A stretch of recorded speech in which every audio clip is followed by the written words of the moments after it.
सर्वोपनिषदो गावः दोग्धा गोपालनन्दनः पार्थो वत्सः सुधीर्भोक्ता दुग्धं गीतामृतं महद।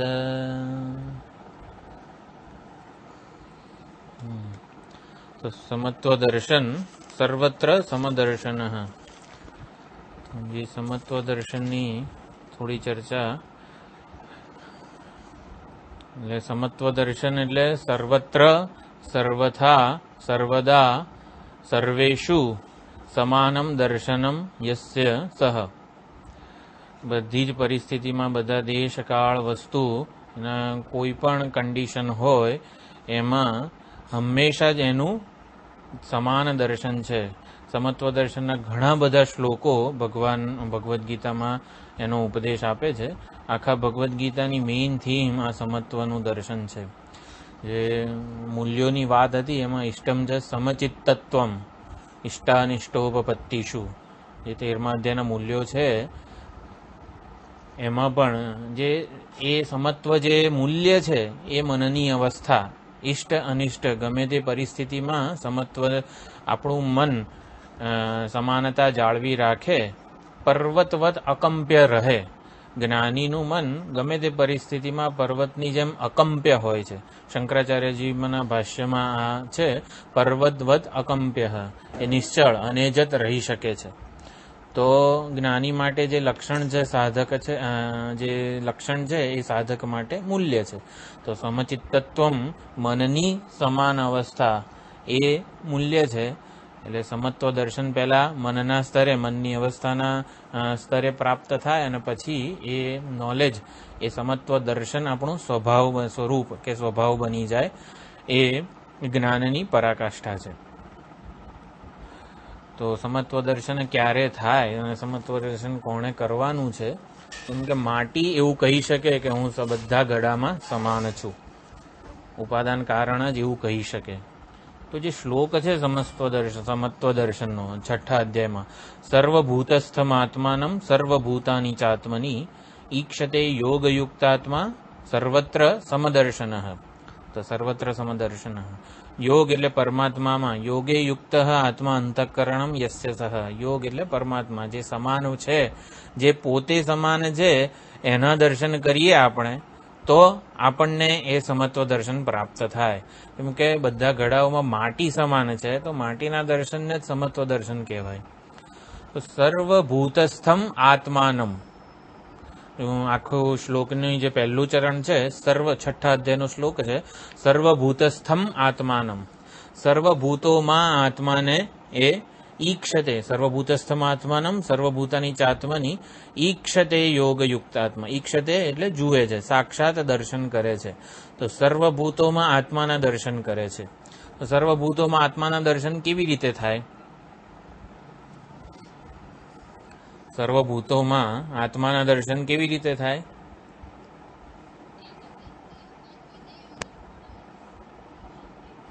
હા, પ્રકાશભાઈ? હા,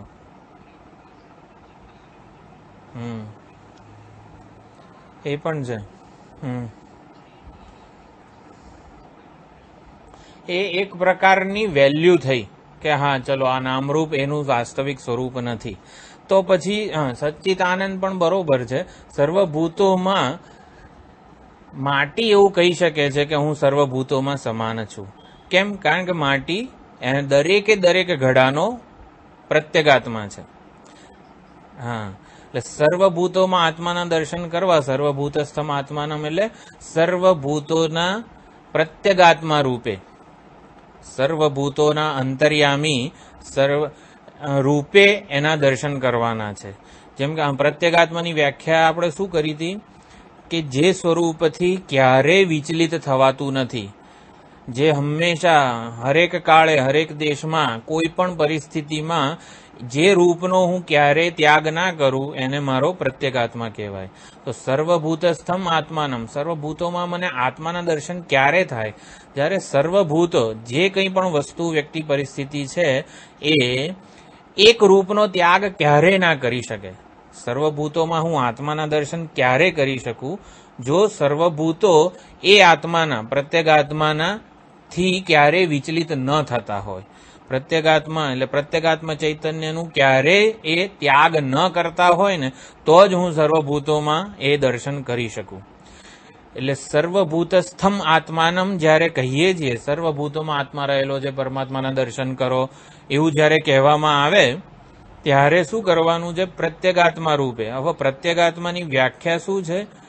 ઇનડિવિઝિબલ, અનડિવાઇડેડ, ફંડામેન્ટલ બિલ્ડિંગ બ્લોક એવું કહેવાય છે પ્રત્યેગાત્માને. સય એષઃ અણિમા ઐતદાત્મ્યમિદમ સર્વમ તત્સત્યમ સ આત્મા તત્વમસી શ્વેતકેતો. છાંદોગ્યના 6થા ચેપ્ટરમાં જે કહેવામાં આવ્યું, સ એષઃ અણિમા ઐતદાત્મ્યમિદમ સર્વમ, તો અણિમા એ પ્રત્યેગાત્મા છે. પ્રત્યેગાત્મા રૂપે જ આ બધા ભૂતો જણાઈ રહ્યા છે. એટલે સર્વભૂતસ્થમ આત્માનમ એટલે સર્વભૂતોનું જે સાચું સ્વરૂપ છે, પ્રત્યેગાત્મ સ્વરૂપ છે, જેમાંથી આ સર્વભૂત ઘડાઓ, જેમ ઘડાનું પ્રત્યેગાત્મા કોણ? તો કે માટી.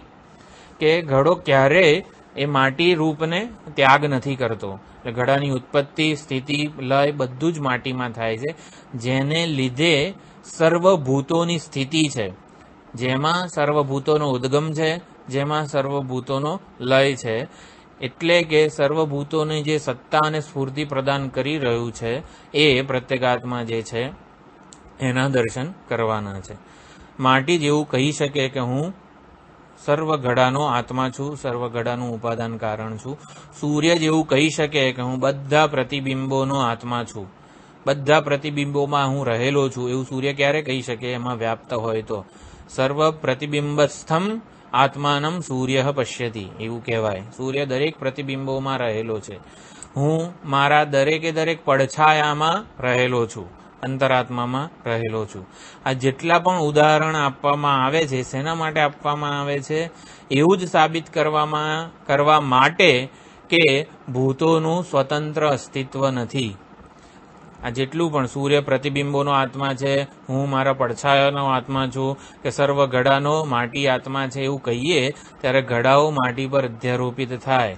પ્રતિબિંબો એ બિંબ ઉપર અધ્યારોપિત છે. પ્રતિબિંબનું બિંબથી સ્વતંત્ર અસ્તિત્વ નથી. એટલે મિથ્યા કે અધ્યારોપ વસ્તુને સમજાવવા માટે આ કહેવામાં આવે છે. સર્વભૂતસ્થમ આત્માનમ એટલે સર્વભૂત આત્મા ઉપર અધ્યારોપ જ છે.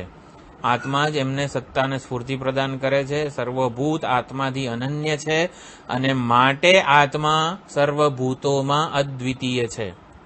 જો સર્વ ઘડાઓ માટીથી અનન્ય છે, જો માટીથી અન્ય નથી, એટલે એવું કહી શકાય કે માટીથી અનન્ય છે.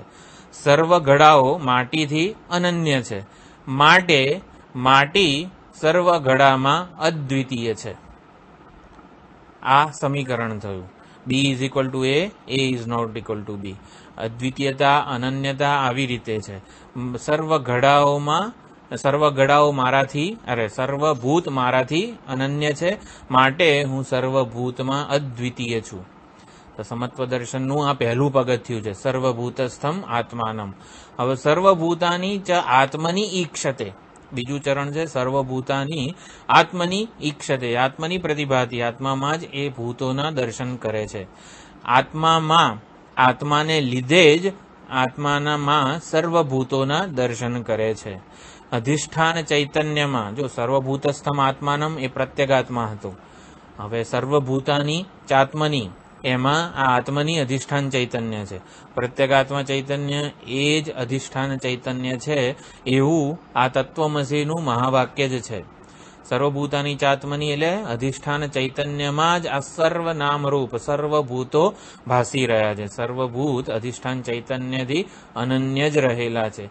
જે કંઈ છે સર્વભૂત આત્મામાં છે, એટલે કે શું? જે કંઈ છે એ આત્માનો જ ચિદ વિલાસ છે. આત્મ ચૈતન્ય જે છે, ચૈતન્યનું જ ચિદ વિલાસ છે. આત્મ ચૈતન્યને લીધે જ આ સર્વભૂત ભાસી રહ્યા છે, સત્તા અને સ્ફૂર્તિ પ્રદાન કરી રહ્યા છે.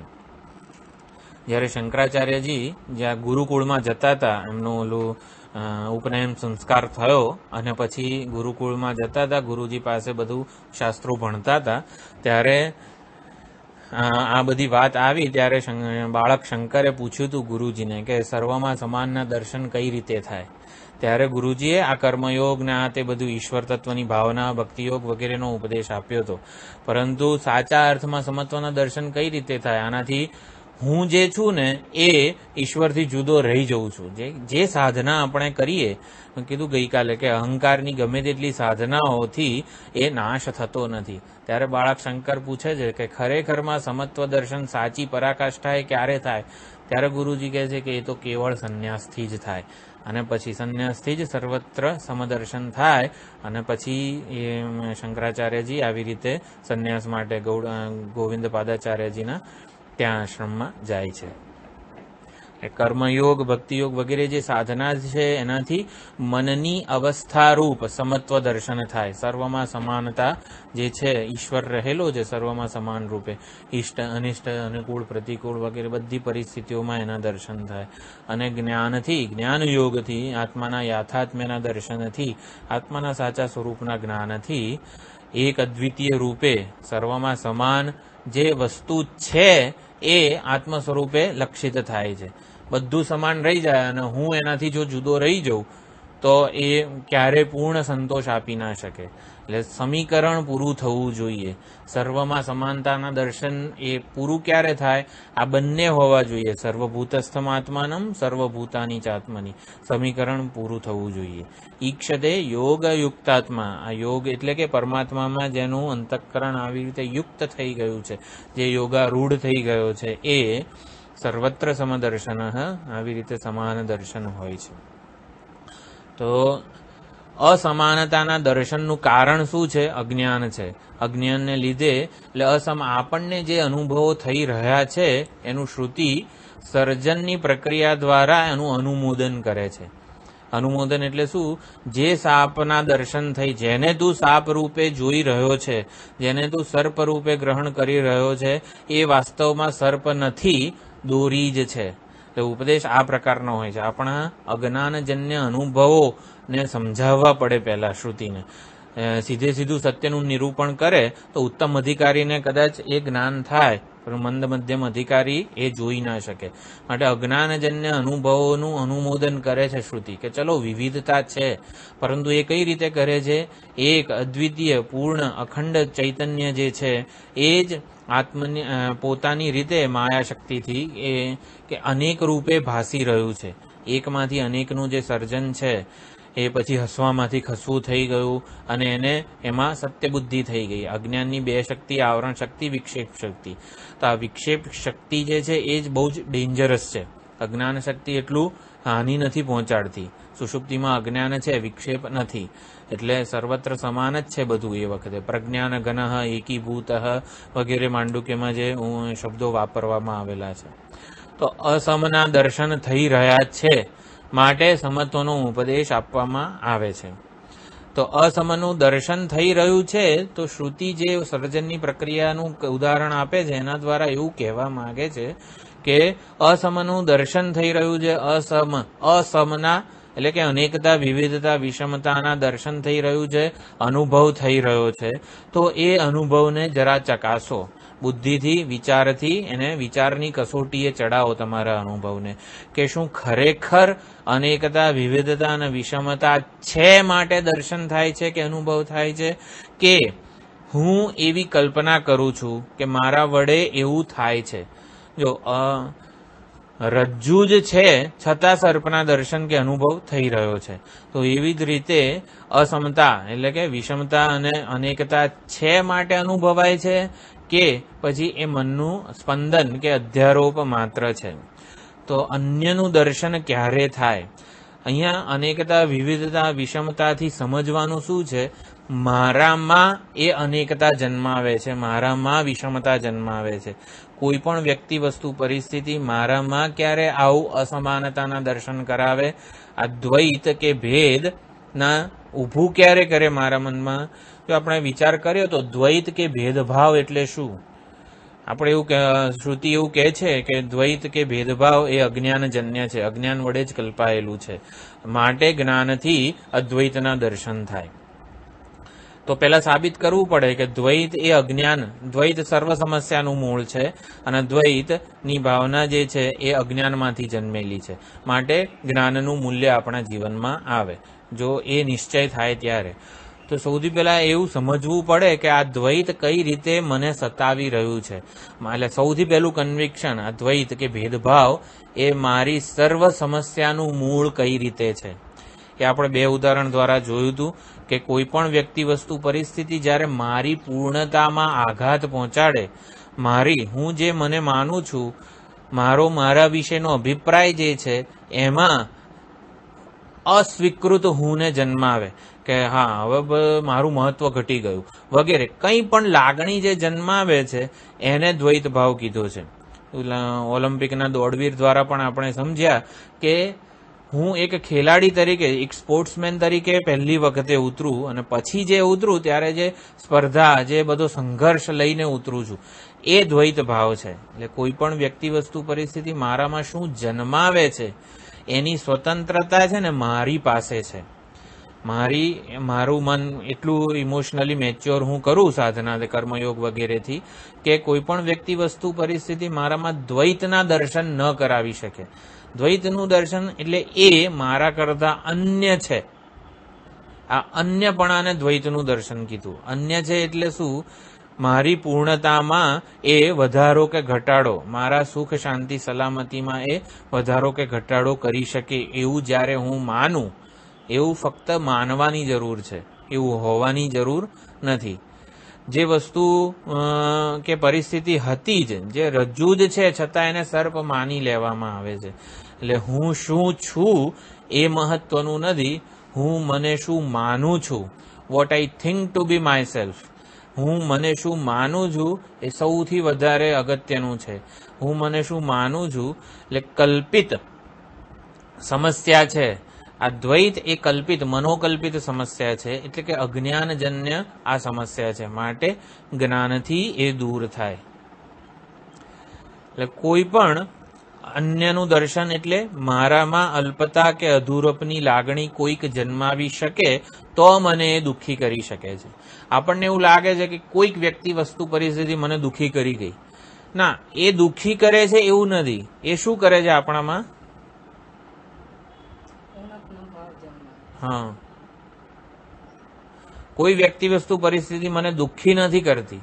એ દુઃખી કરે ને એ પહેલાનું એક સ્ટેજ હોય છે. એ મારામાં અધૂરપનો, ઇનએડિક્વસી જન્માવે છે. અલ્પતાનો ભાવ અલ્પતાનો ભાવ કે કલ્પના કે એવો ભાવ ઉત્પન્ન કરે છે. અધૂરપનો, ઇનએડિક્વસી જે કહેવાય છે, અધૂરપની લાગણી જન્માવે છે કે એના વગર કાં તો એનો નિષેધ એટલે કે નિવૃત્તિ કરું, કાં તો એને પ્રાપ્ત કરું. એટલે પ્રાપ્તિ અને નિવૃત્તિ એવો હવે મારે, એટલે કે એના વગરનો હું મને સ્વીકૃત નથી. એટલે આઈ કેનોટ એક્સેપ્ટ માય સેલ્ફ એવું થઈ જાય છે.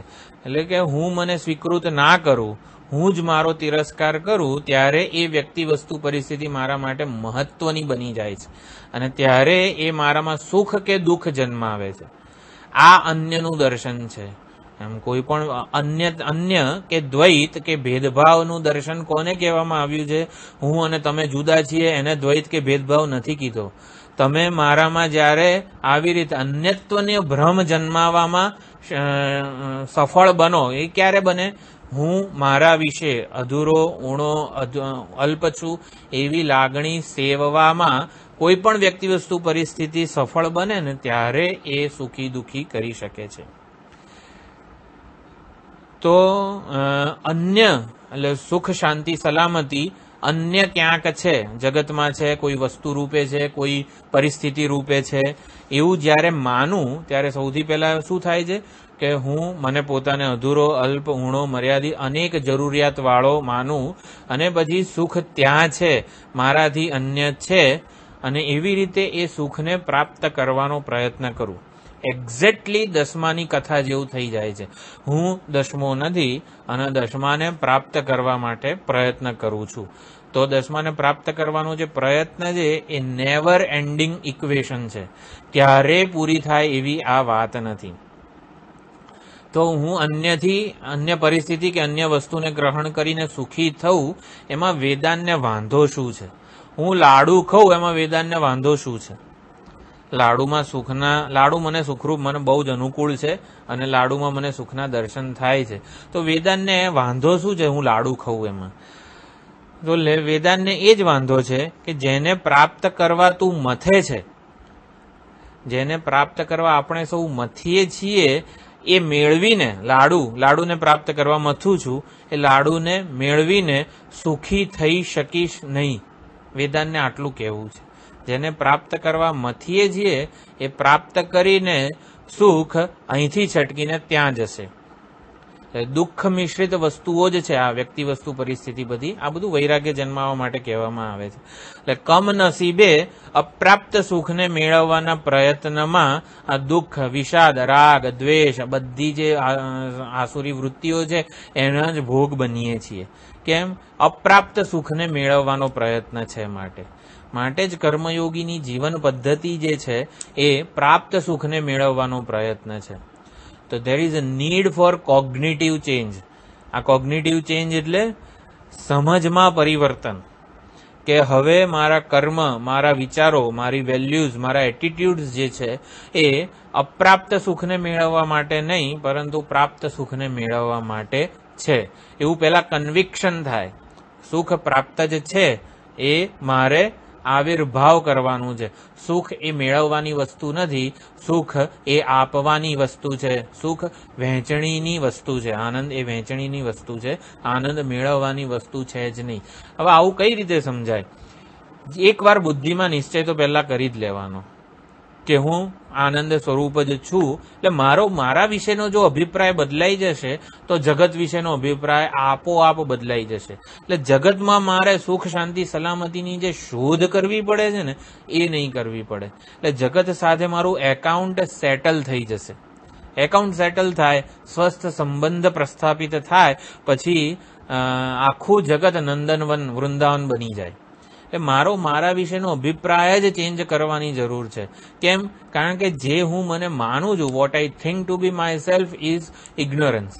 એટલે કે અજ્ઞાનજન્ય જ આ બધા ખ્યાલ અને અભિપ્રાય છે. એટલે નિશ્ચય, દ્વૈત કે અન્યપણું જે છે એ સર્વ સમસ્યાનું મૂળ છે, એ પહેલો નિશ્ચય. બીજો નિશ્ચય શું? આ દ્વૈત એ અજ્ઞાનની જ ઉપજ છે. અજ્ઞાન કાળે જ આવું માનવામાં આવે છે અને માટે આ દ્વૈતની ભાવના જે છે એ જ્ઞાનથી જ દૂર થાય. દ્વૈત કઈ રીતે થાય? મારામાં અન્યપણાનો ભાવ જન્માવે ને, હું અધૂરો, ઊણો, જરૂરિયાત વાળો છું એવો ભાવ જન્માવે છે કોઈ પણ વ્યક્તિ, વસ્તુ, પરિસ્થિતિ. પછી મારો જે વ્યવહાર, મારા વેલ્યુઝ, મારા એટીટ્યુડ આખા બદલાઈ જાય. પછી હું ગમે તે રીતે એને પ્રાપ્ત કરવાનો પ્રયત્ન કરું. એટલે હું શું છું એ મહત્વનું નથી, હું મને શું માનું છું એ વધારે મહત્વનું છે. એટલે એ મારા વિશેનો અભિપ્રાય જે છે એ જ વેદાંત સુધારવાની વાત કરે છે. ભગવાન ભગવદ્ ગીતામાં અર્જુનને શું ઉપદેશ આપે છે? પૂજ્ય સ્વામીજી એવું કહે છે કે ભગવાન ભગવદ્ ગીતામાં જેટલો પણ ઉપદેશ આપ્યો છે એ સ્વીકૃત હુંનો ઉપદેશ આપેલો છે. સ્વીકૃત હું એનો ઉપદેશ આપેલો છે ભગવાને. આપણને એવું લાગે સ્વીકૃત એટલે આ વિચાર દ્વારા ખબર પડે. પૂજ્ય સ્વામીજીનું ડેલિબરેશન એટલે એમણે જે વિચાર દ્વારા આ ગીતા ગૃહે ગીતા અધ્યયન કે ગીતા હોમ સ્ટડી કોર્સ વગેરે જે બધું શરૂ કર્યું હતું એમાં આ જ હતું. એમણે ગીતા હોમ સ્ટડી કોર્સની પુસ્તક જે છે એમાં લખેલું છે કે આનું દરેકે દરેક વાક્ય હું પોતે છું. જો દયાનંદજીની કેટલી બધી વિચાર પદ્ધતિ આખી સૂક્ષ્મ અને કેવી સચોટ હશે, સ્પષ્ટ હશે, ત્યારે એ કહી શકે આમાંનું એક વાક્ય હું પોતે છું. એટલે એક વાક્યને ગુપચાઈ દેશો તો તમે મારો અનાદર કરશો. આવું ક્યારે કહી શકે? કેટલી ગૂઢ વિચાર પદ્ધતિ હશે કે ભગવદ્ ગીતામાં ભગવાન સ્વીકૃત હુંનો ઉપદેશ આપે છે. આવું ક્યાંય જોવા ના મળે. વેદાંત જે પ્રકારે આપણને આ પરંપરામાં મળેલું છે એ ખરેખર આપણા દરેકે દરેક અનુભવોને સમજાવીને અને આપણો મારા વિશેનો ખ્યાલ સુધારવું એના ઉપર વધારે ભાર આપવામાં આવે છે. એટલે કોગ્નિટિવ ચેન્જ અને પછી ફિઝિકલાઇઝ યોર એટીટ્યુડ. એકવાર ખબર પડે મારા વિશેનો અભિપ્રાય જે છે હું બદલું, ત્યારે ફિઝિકલાઇઝ યોર એટીટ્યુડ એટલે એ પ્રમાણેની ભાવના સેવું, એ પ્રમાણેની ઈચ્છા, મારી ઈચ્છા બદલાઈ જાય, મારા કર્મો બદલાઈ જાય, મારો વ્યવહાર બદલાઈ જાય. પ્રાપ્તની પ્રાપ્તિ માટે, પ્રાપ્ત સુખ માટે હું પ્રયત્ન કરતો છું. કોગ્નિટિવ ચેન્જને ફર્મ અને અબાઇડિંગ કરવાની જરૂર છે. નીડ ફોર કોગ્નિટિવ ચેન્જ એવું જે પુસ્તક હતું એમાં પૂજ્ય સ્વામીજી કહે છે કે Vedanta will not work unless you love yourself. તમે પોતાને, તમારી જાતને જ્યાં સુધી નહીં ચાહો ત્યાં સુધી વેદાંત શરૂ નથી થતું. વેદાંત કાન્ટ બિગિન, એવું લખેલું છે. એટલે આપણે આપણી જાતનો તિરસ્કાર કરતા બંધ થઈએ. કઈ રીતે? હું આવી રીતે અનેક જરૂરિયાત વાળો છું, સુખની ઈચ્છા વાળો છું, સુખને પ્રાપ્ત કરનારો છું, સુખનો સાધક છું, સુખની શોધ કરનારો છું. હંમેશા સવારે ઉઠીને 10માની ઉદાહરણ જેવું કંઈક યાદ કરી લેવાનું કે આજનો દિવસ કોના માટે છે? પ્રાપ્ત સુખના આવિર્ભાવ માટે છે, નહીં કે સુખ મેળવવા માટે છે. એ જીવન પદ્ધતિ હું આવી બનાવું. શ્રીમદ ભગવદ્ ગીતા શું, ઉપનિષદ શું, બ્રહ્મ વિદ્યાયામ યોગ શાસ્ત્રે, દરેક અધ્યાયમાં જે આ લખેલું છે, ઇતિ શ્રીમદ ભગવદ્ ગીતા શું, ઉપનિષદ શું, બ્રહ્મ વિદ્યાયામ યોગ શાસ્ત્રે લખેલું છે. બ્રહ્મ વિદ્યા અને યોગ શાસ્ત્ર. બ્રહ્મ વિદ્યા શું છે? આ જ્ઞાન છે, જ્ઞાનની સાચી સમજ છે, જે આપણને આ પરંપરા દ્વારા પ્રાપ્ત થાય. પછી યોગ શાસ્ત્રે કેમ કીધું છે?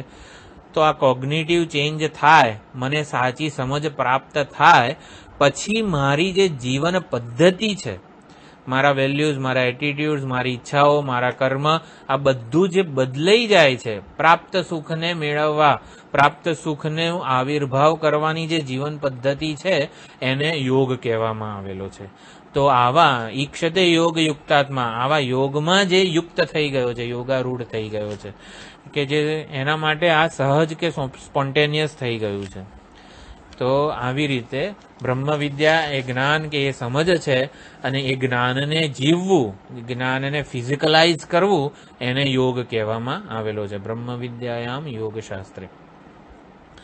એ દેહ રૂપે, દેહ ઇન્દ્રિય મન બુદ્ધિ રૂપે, આ કાર્યકરણ સંઘાત રૂપે હું મારી પોતાની ઓળખાણ માનું, એ જે કન્ક્લુઝન છે એ જ મારા જીવનનું બેઝિસ કે પાયો ન બનવો જોઈએ.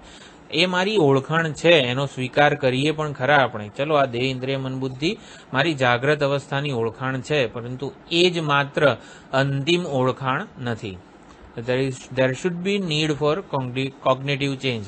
મને આ દેહ રૂપે મારી ઓળખાણ અપૂર્ણ સાલવી જોઈએ કે હા, દેહ તો મને ક્યારે, દેહને હું માનીને કે દેહમાં આસક્ત થઈને ક્યારે મર્ત્યત્વના ખ્યાલથી મુક્ત નહીં થઈ શકાય, ક્યારે જરા મૃત્યુ, અષડ ઉર્મિઓ જે છે, શોક મોહ, આ તે બધું એનાથી મુક્ત ન થઈ શકાય.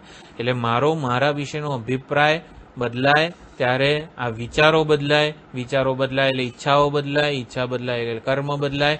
જીવન વ્યવહારમાં આ આખી જે આ જ્ઞાનની સમજ છે એ વ્યક્ત થાય. ખોટા અભિપ્રાયને સત્યતા આપવાને લીધે જ આ અજ્ઞાન ફૂલ્યું ફાલ્યું છે. ખોટા અભિપ્રાયને લીધે, ખોટા આગ્રહોને લીધે જ આ અજ્ઞાન અત્યંત એનો વિકાસ કરી રહ્યું છે. જે સંસાર વૃક્ષનું વર્ણન 15મા અધ્યાયમાં કીધું કે એના મૂળ જે છે અત્યંત વિસ્તૃત થઈ ગયા છે, એની ડાળી શાખાઓ બધું બહુ મોટું વૃક્ષ થઈ ગયું છે. કેમ? અજ્ઞાન કલ્પિત વ્યક્તિત્વને હું માનવાને લીધે. અજ્ઞાન કલ્પિત વ્યક્તિત્વ એટલે આ કારણ કરણ સંઘાત એ જ માત્ર હું છું. હું આ શરીર ઇન્દ્રિય મન બુદ્ધિ જ છું. એટલે હું પોતે અપૂર્ણ હોઉં તો ક્યારે સુખી થઈશ? હું મને પોતાને અપૂર્ણ માનીને સુખ પ્રાપ્તિનો પ્રયત્ન કરું તો ક્યારેય સુખ મને મળી શકે નહીં. એટલે 13મા અધ્યાયમાં જ્યારે આ સમત્વ દર્શનની વાત કરી, 6ઠ્ઠા અધ્યાયની, પછી 13મા અધ્યાયમાં એ સમત્વ દર્શનનું ફળ કહે છે ભગવાન. સમમ પશ્યન હિ સર્વત્ર સમવસ્થિતમ ઈશ્વરમ ન હિનસ્ત્યાત્મનાત્માનમ તતો યાતિ પરામ ગતિમ. ન હિનસ્તિ આત્મના આત્માનમ. એકવાર સમત્વ દર્શન પ્રાપ્ત થાય, સમત્વ દર્શનમાં આપણે સ્થિત થઈ જઈએ, એટલે કે જે સમ છે એને જ આત્મ સ્વરૂપે જાણી લઈએ. જો સમત્વ દર્શન કરવાનું છે એવું નથી, સમત્વ દર્શન હકીકત છે, વાસ્તવિકતા છે, એ છે માટે એના દર્શન થાય છે. સમત્વ દર્શન કરવાનું નથી, સમત્વ દર્શન થવાની વાત છે. કેમ? કારણ કે જે છે એના જ દર્શન થવા જોઈએ. દર્શન સર્પમાં મારે રજ્જુના દર્શન કરવાના નથી. દરેક ઘડાઓમાં મારે માટીના દર્શન કરવાના નથી. માટી રૂપે જાણવાનું છે. આ જ વસ્તુને ઈશા વાસ્યમ ઇદમ સર્વમ એવું કીધું હતું. સર્વ યત્કિંચ જગત્યામ જગત, આ જે કંઈ પૃથ્વીમાં બ્રહ્માંડમાં જગત છે નામ રૂપાત્મક, એને ઈશ્વર વડે આચ્છાદિત કરી દો. તો ઈશ્વર વડે કંઈ આચ્છાદિત કરવાના નથી, ઈશ્વર રૂપે જાણવાના છે. કેમ? કારણ ઈશ્વર છે. ઈશ્વર એટલે આત્મના ઈશા વાસ્યમ આચ્છાદ નિયમ, આત્મ સ્વરૂપ ઈશ્વર વડે. એટલે હું ઈશ્વરને આખા જગતને ઈશ્વર વડે ઢાંકું અને હું એવો ને એવો રહી જઉં એવું નહીં.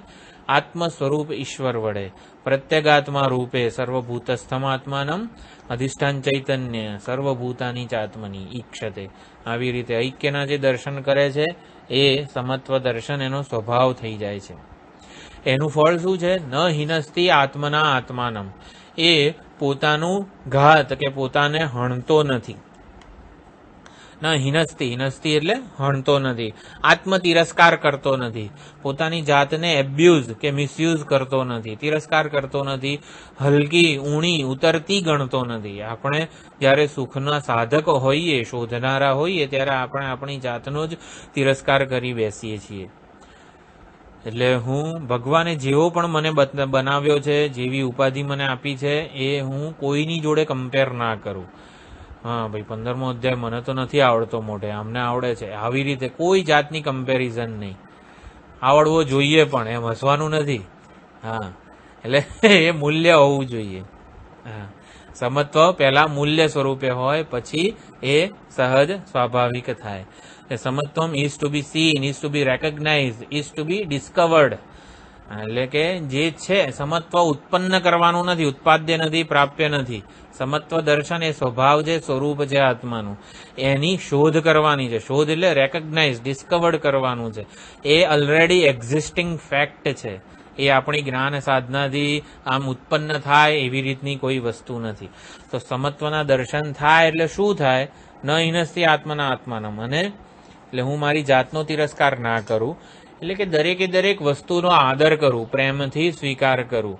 એટલે કે કોઈ પણ વ્યક્તિ, વસ્તુ, પરિસ્થિતિ જેવી ભગવાને આપી છે, એનું એક નામ છે, એનું એક રૂપ છે અને એનું એક પ્રયોજન છે. Name, form and function. નામ છે, રૂપ છે અને પ્રયોજન છે. તો એનાથી, નામ, રૂપ અને પ્રયોજનથી એ વસ્તુને માપવાનું બંધ કરું. જેમ કે આ ઉપાધિનું એક નામ છે ઋષિ છે, એનું એક રૂપ છે અને એનું એક પ્રયોજન છે કામ છે. એના આટલું આટલું આવડે છે વગેરે, ઉપાધિનું સામર્થ્ય જે કંઈ પણ છે, એનાથી હું મારી જાતને કે મને માપવાનું બંધ કરું. એવી જ રીતે જ્યારે હું મને આ દેહ ઇન્દ્રિય મન બુદ્ધિથી માપવાનું બંધ કરું, નામ અને રૂપ અને પ્રયોજનથી માપવાનું બંધ કરીશ, ત્યારે આપોઆપ જ જગતમાંથી એ બુદ્ધિ જતી રહેશે. અત્યારે શું થાય છે? કોઈ પણ વ્યક્તિ, વસ્તુ, પરિસ્થિતિનું નામ રૂપ બહુ જ મહત્વનું બની ગયું છે. જેમ કે હાર હોય એ મને બહુ ગમે અને વીંટી બહુ ના ગમે. કેમ? કારણ કે સુવર્ણના દર્શન નથી. એટલે એક નામરૂપ અને એનું પ્રયોજન બહુ જ મહત્વનું બની ગયું છે. ત્યારે આપણે જે મૂળભૂત સારભૂત તત્વ છે, પ્રત્યેગાત્મા જે છે, એની અવગણના કરી બેસીએ છીએ. પ્રત્યેગાત્માના દર્શનથી જ સમત્વ થાય. કેમ? કારણ કે એ જ રહેલો છે. નામ અને રૂપ એ અધ્યારોપિત છે. જો ઘડાની બાબતમાં આપણે સ્પષ્ટતાથી, અત્યંત સરળતાથી, કોઈ પ્રકારની માથાકૂટ વગર સમજી લઈએ છીએ કે ઘડો માટી પર અધ્યારોપિત છે. એ સ્વીકારવામાં, માનવામાં, જાણવામાં કોઈ તકલીફ નથી થતી આપણને. આપણે જયારે એવું કહીએ કે કેમ હશે,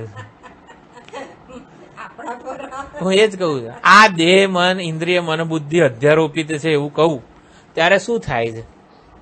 કેમ એને માની શકાતું નથી કે એને જાણી શકાતું નથી?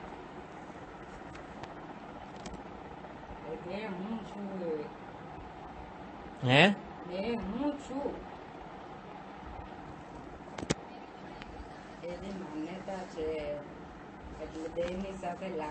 એટલે કઈ હું કઈ ઉપદેશ આપવા નથી બેઠો, પણ આ વસ્તુ થઈ રહી છે એવું જોવાનું છે એમ. એટલે અજ્ઞાનજન્ય ઓળખાણ, અજ્ઞાન કલ્પિત વ્યક્તિત્વને જ હું માનવાના જે સંસ્કાર પડી ગયા છે, એનાથી હું વળી દેહથી જુદો હોઉં આવું તો શક્ય નથી. એટલે દેહથી જુદો હોઉં એવું કલ્પના કરવામાં પણ કેટલું બધું આમ અસ્વાભાવિકતા લાગે છે આપણને. એટલે ત્યારે દેહ ચૈતન્ય પર અધ્યારોપિત છે. એટલે હું છું કારણ કે દેહ છે, અત્યારે એવું છે. હું છું કારણ કે આ દેહ છે, દેહને મહત્વ મળે છે, દેહને સત્તા દેહને કંઈક ઓળખાણ છે, હા બહુ સરસ છે, બહુ સરસ છે વગેરે. એના લીધે હું મારી ઓળખાણ હું મને માપું છું જાણે કે. પણ અત્યારે આ શ્રવણથી શું થાય કે હું ચૈતન્ય, એટલે મેં કીધું કે સમત્વ પેલા બુદ્ધિમાં નિશ્ચય કન્વિક્શન રૂપે હોવું જોઈએ. એટલે કે મને દેહથી હું સુખ શાંતિ સલામતી ન શોધું.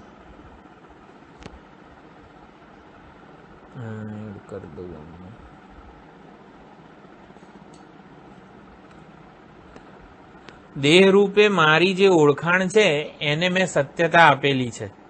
એટલે એ સમજવાનું છે કે આ મારી સાચી ઓળખાણ નથી, આ ઇન્સિડેન્ટલ છે. ઇન્સિડેન્ટલ એટલે આગંતુક ઓળખાણ છે. તો ઇન્ટ્રિન્સિક, હા ઇંગ્લિશમાં એને ઇન્ટ્રિન્સિક એટલે સ્વરૂપભૂત, સ્વભાવ જેને કહેવાય.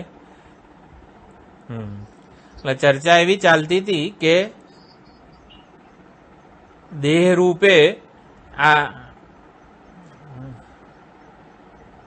બધા ઘડાઓ માટીમાં અધ્યારૂપ આપણે જાણી લઈએ છીએ, માની લઈએ છીએ, એને સ્વીકાર કરવામાં કંઈ જ નથી. પરંતુ આ દેહ અધ્યારૂપ લાગે છે ચૈતન્ય પરનો, એ ચર્ચા ચાલતી હતી. તો કેમ નથી લાગતો? જો દેહને હું બુદ્ધિથી માપું, એટલે કે દેહમાં અહમ બુદ્ધિ કરવાથી ચૈતન્યની જે સત્તા છે, ચૈતન્યની જે સત્તા છે એ દેહની સત્તા થઈ જાય છે. હું અને દેહ એક અધિકરણમાં આપણે મૂકી દઈએ છીએ.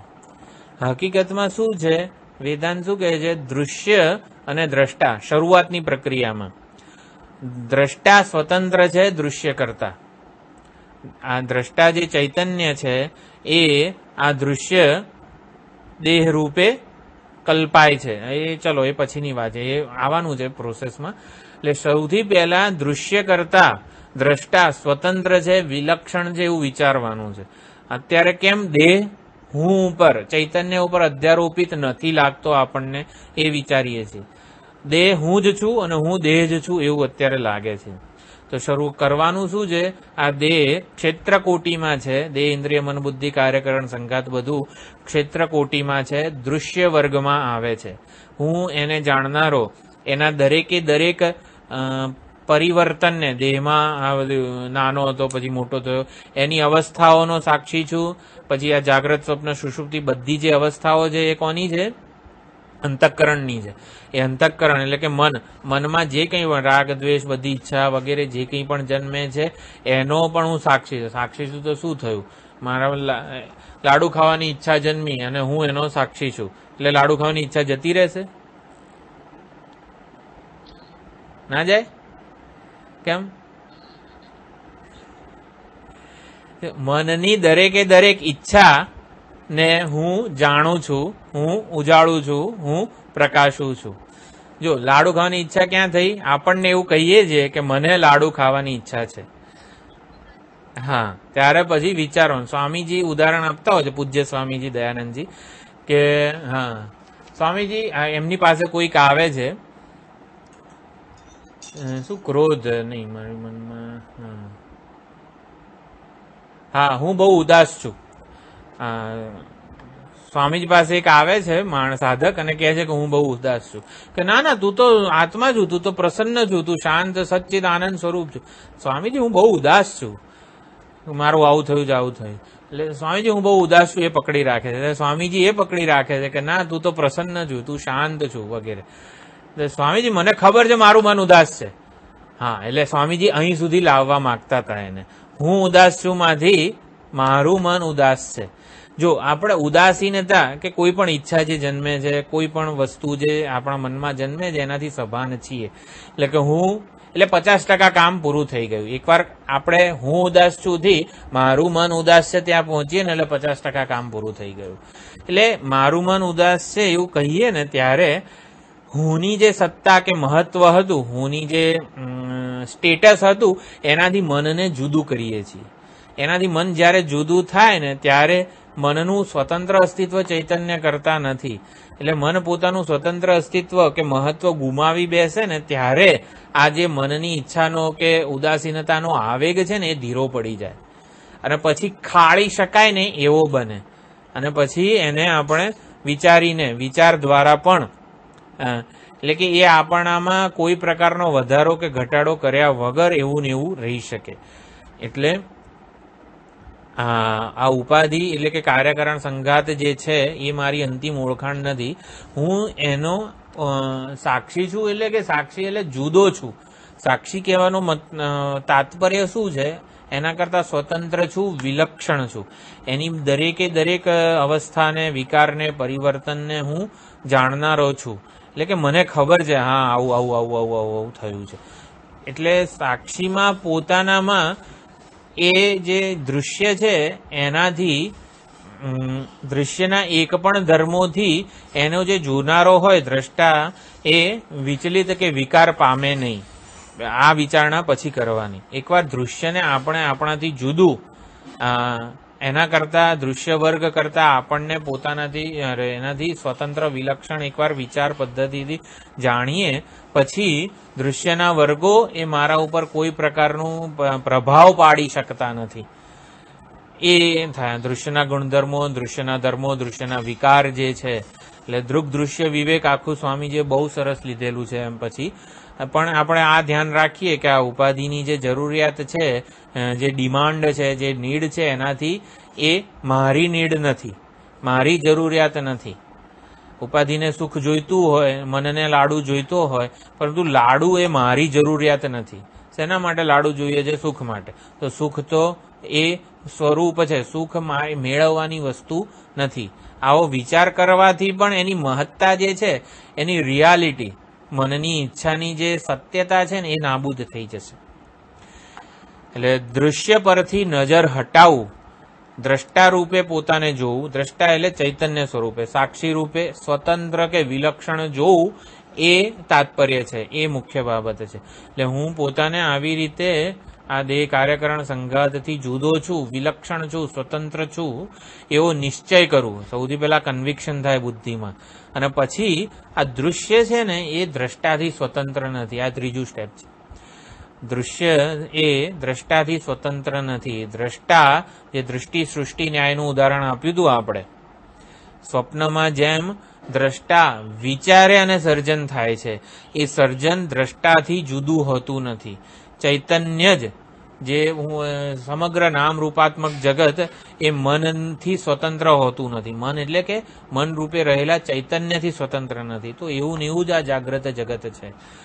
લાડુ થાળીમાં છે માટે હું જોઉં છું એવું નથી. લાડુ શું હતું? લાડુ થાળીમાં છે માટે હું જોઉં છું એવું નહીં. આપણે વિચાર કરેલો દ્રષ્ટિ સૃષ્ટિને. હા, લાડુ હું જોઉં છું. હા, હું લાડુ એટલે હું જોઉં છું. હું જોઉં છું માટે છે એટલે કે હું મહત્વનો છું. એ વસ્તુ બહુ જ અગત્યની થઈ જાય છે. એટલે લાડુ મારાથી સ્વતંત્ર રહેતો નથી. લાડુ એટલે કોઈ પણ નામ રૂપ જે છે એ અત્યારે એક ઠોસ સ્વતંત્ર મારાથી જુદું લાગી રહ્યું છે, કારણ કે હું મને એક નામરૂપ માની રહ્યો છું.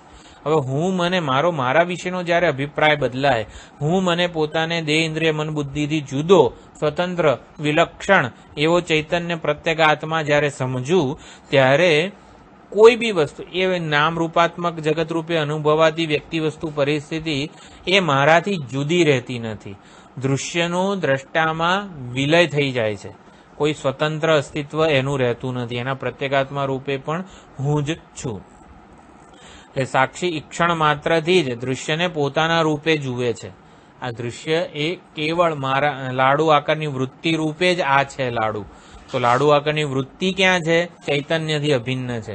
આ બધું વિચારની પ્રોસેસ છે, પરંતુ એ પછી એ એટલું ડેલિબરેશન થાય કે આપણે એવી રીતે મારા વિશેનો જ્યારે અભિપ્રાય બદલાઈ જાય, હું મને પોતાને દેહ ઇન્દ્રિય મન બુદ્ધિથી જુદો, સ્વતંત્ર, વિલક્ષણ સમજું, ત્યારે આ વિઝન પ્રાપ્ત થતું હોય છે કે હું નિર્બંધ ચૈતન્ય છું, બાઉન્ડલેસ, એટલે જરા પણ સીમિત મારામાં કોઈ સીમા નથી. હું એક મર્યાદિત ચૈતન્ય છું, એક ઉપાધિમાં એવું પણ નથી. હું અનંત ચૈતન્ય છું, બધા નામ રૂપમાં રહેલું ચૈતન્ય છું. ફોર્મલેસ એટલે કે કોઈ આકાર નથી મારો, કોઈ એટ્રીબ્યુટ એટલે કે કોઈ ગુણધર્મો પણ નથી. એટલે મારે અન્ય આશ્રિત થવાની જરૂર નથી. બધું મારા આશ્રયે રહેલું છે. હું સ્વતંત્ર છું, વિલક્ષણ છું. એટલે આવી રીતે દ્રષ્ટા તરફ આપણે જઈએ, દ્રષ્ટા ચૈતન્યનો વિચાર કરીએ ને ત્યારે દૃશ્ય દ્રષ્ટાથી સ્વતંત્ર રહેતું નથી. લાડુ આકારની મનોવૃત્તિ કરતા જુદો નથી. લાડુ આકારની મનોવૃત્તિ ચિદાભાસ કરતા જુદી નથી. ચિદાભાસ એ મૂળભૂત પ્રત્યેગાત્મ ચૈતન્ય કરતા જુદો નથી. આ રીતે અભેદ રહેલો છે. થાય છે શું? એકવાર આપણે વિચાર કરીએ કે દ્વૈત કે ભેદભાવની ભાવના ને આટલી સત્યતા કેમ અપાઈ રહી છે આપણા વડે. તો ઘડાને લીધે ઘટાકાશમાં એવો ભ્રમ જન્મે છે કે હું સીમિત છું, હું મર્યાદિત છું. ઘડો ગંધાતો હોય તો હું ઘટાકાશ એવું વિચારવા લાગે છે કે હું ગંધાઉં છું, હું આ બધા ઘડાઓ કરતા જુદો છું. તો એક્ઝેક્ટલી આ ઘટાકાશની જે સમસ્યાઓ છે ને એ જ આપણી સમસ્યા છે. હું એક નાનો ઘડો હોઉં તો હું નાનું ઘટાકાશ હોઉં, અને મોટો ઘડો જે હોય એનું ઘટાકાશ મોટું થઈ જાય. શું? હા, ઘટાકાશ મોટું થઈ જાય એમ હા નહીં પાડવાની તરત. હું મને પોતાને નાનો ઘટાકાશ માનું ત્યારે બીજું ઘટાકાશ મોટું થઈ જાય. તો હા મોટું થાય એટલે મોટું કલ્પાય છે. એટલે ઘટાકાશ રૂપે કે ઘટાકાશની જે સમસ્યાઓ છે ને એ જ એક્ઝેક્ટલી મારી કે આ જીવની સમસ્યાઓ છે. તો ક્યાં સુધી ઘડામાં સીમિત રૂપે હું મારી ઓળખાણ રાખું. એટલે એકવાર મારા વિશેની ઓળખાણ જો સુધરી જાય એટલે જ્ઞાનને લીધે સત્ય થઈ જાય કે હું ઘડામાં છું એવું નહીં, ઘડો મારામાં છે. હું મહાકાશ છું, અનંત ચૈતન્ય છું, અનંત આકાશ છું. મારામાં આ સર્વનામ રૂપ રહેલા છે. એક ઓળખાણ જ્યારે આ જ્ઞાનથી સાચી થાય એટલે ઘડાને લીધે ઘટાકાશમાં જન્મેલા ભ્રમ દૂર થાય તો આ દ્વૈત કે ભેદભાવ કે અસમ વિવિધતા વિષમતાનો ભ્રમ દૂર થઈ જાય. તો આના માટે ઘટાકાશે સાધના કરવી પડે, થોડુંક સાત્વિક બનવું પડે. ઘટાકાશે જે પોતે કલ્પિત છે ને એણે પણ સાધના કરવી પડે પોતાનું કલ્પિતપણું જાણવા માટે. એટલે અહંકાર જે છે પોતાને આ ઉપાધિમાં અલ્પ માને છે, એ અહંકાર જ આત્મા થઈને બેઠેલો છે. એટલે એને સાત્વિક બનાવવાનો છે. સાત્વિક અહંકાર બને ને ત્યારે એ પોતાનો બાધ કરી શકે, અથવા તો પોતાનું મહાકાશપણું એટલે કે અનંતપણું જાણી શકે. એના માટે આ કર્મયોગ વગેરે જે પદ્ધતિ છે એનો ઉપદેશ કરવામાં આવ્યો છે. કર્મયોગ એક જીવન પદ્ધતિ છે અને સમત્વનું દર્શનની જે આ સર્વભૂતસ્થમ આત્માનમ સર્વભૂતાની ચાત્મની એ બુદ્ધિમાં રહેલી સમજ છે. એટલે જગતમાં પરિવર્તન લાવવાનું છે એવું નથી. ઘટાકાશ રૂપે હું રહું અને મહાન બની જઉં. હું છે ને ઓલા ઘટાકાશ કરતા મારે મહાન બનવું છે. It is never ending equation. ક્યારે પૂરું ના થાય ને એવું આ સમીકરણ છે. સુખ શાંતિ સલામતી મારાથી જો અન્ય હું શોધું કે અન્ય છે એવો ભ્રમ સેવું ને તો એ મને ક્યારેય પ્રાપ્ત નહીં થાય. સૌથી પહેલા બુદ્ધિમાં કન્વિક્શન, સુખ શાંતિ સલામતી મારે બહાર જોવાના નથી. આ સુખ શાંતિ સલામતી અબેન્ડન મેજરમાં એટલે કે અનંત માત્રામાં જેનું સ્વરૂપ છે ને એ આત્મા છે કે એ પરમાત્મા છે, એ ઈશ્વર છે, એ ભગવાન છે. સુખ શાંતિ સલામતીનું મૂળભૂત અનંત સ્વરૂપ જ ભગવાન છે. એટલે હું ભગવાનને પરમાત્માની પ્રાપ્તિનો જે પ્રયત્ન કરી રહ્યો છું, હા એટલે હું આમને આમ રહું અને પરમાત્મા મને દર્શન થાય કે જણાય એવું થવાનું નથી. પરમાત્માની પ્રાપ્તિ મને તમને કોઈને પણ પોતાનાથી અભિન્ન સ્વરૂપે જ થશે. પરમાત્માનું મારાથી પોતાનાથી અભિન્ન સ્વરૂપે હું વર્ણન પણ ના કરી શકું અને તમે સમજી પણ ના શકો એવું હોવું જોઈએ. એટલે એવું જ છે. એટલે પરમાત્મા જે છે સુખ શાંતિ સલામતી એ મારાથી જરા પણ અન્ય નથી, દૂર નથી, અન્યત્ર દેશ કાળ વસ્તુ ગમે ત્યાં નથી. એ રૂપે સમત્વના દર્શન એટલે કે આ પ્રત્યેગાત્મા અધિષ્ઠાન ચૈતન્ય જ રહેલું છે. એટલે સમત્વ દર્શન એ ફેક્ટ કે વાસ્તવિકતા કે હકીકત છે એ કોઈ સાધનાથી મેળવવાની વસ્તુ નથી. કેમ? કારણ કે આત્મા સમત્વ દર્શન એ આત્મા જ સમ છે બધામાં, પ્રત્યેક આત્મા જ રહેલો છે બધામાં, અને એ આત્માનું જ્ઞાન, એ આત્મ સ્વરૂપ જે સમ છે એ આત્માનું જ જ્ઞાન પ્રાપ્ત કરીને સર્વત્ર સમાન દર્શન થઈ જાય છે. માટે શું કરવાનું? આ ઉપાધિ એટલે કે નામ, રૂપ અને પ્રયોજન કે કાર્ય, નેમ, ફોર્મ એન્ડ ફંક્શન, નામ, રૂપ અને કાર્ય, એ જે છે એના માટે આપણે અંતર ઊભું કરીએ. એના રૂપે પોતાને કે કોઈ બીજાને ન જાણીએ, એટલે કે એ એની અંતિમ ઓળખાણ નથી. ઘડા રૂપે માટીની અંતિમ ઓળખાણ નથી, એટલે એના મૂળભૂત સ્વરૂપ રૂપે રહેલી જ માટીની એની મૂળભૂત ઓળખાણ છે. એટલે ઘડા રૂપે માટીને ન જાણીએ, ઘડા રૂપે જ માટીને ન જાણીએ. ઘડો એકમાત્ર દ્રષ્ટિબિંદુ છે. વ્યષ્ટિ જે છે એ દ્રષ્ટિબિંદુ છે, સમષ્ટિ જે છે એટલે તરંગ જે છે, તરંગ જે છે એ દ્રષ્ટિબિંદુ છે, વ્યષ્ટિ દ્રષ્ટિબિંદુ છે. સમુદ્ર એ સમષ્ટિ દ્રષ્ટિબિંદુ છે.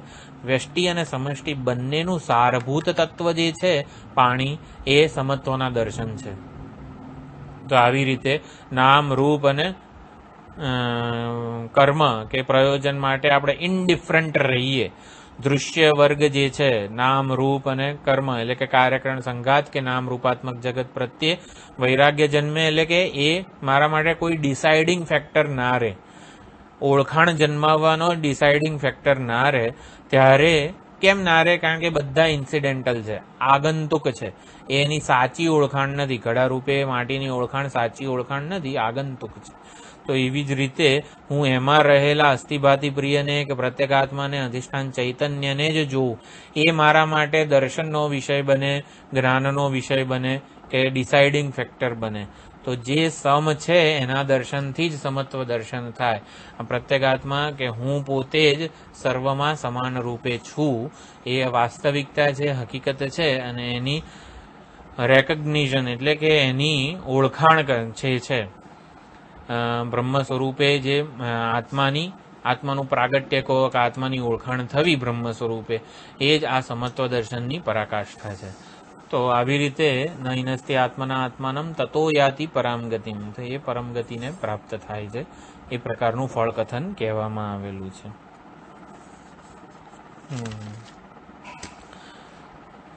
આટલી સરસ વિચારણા છે સમત્વ દર્શનની.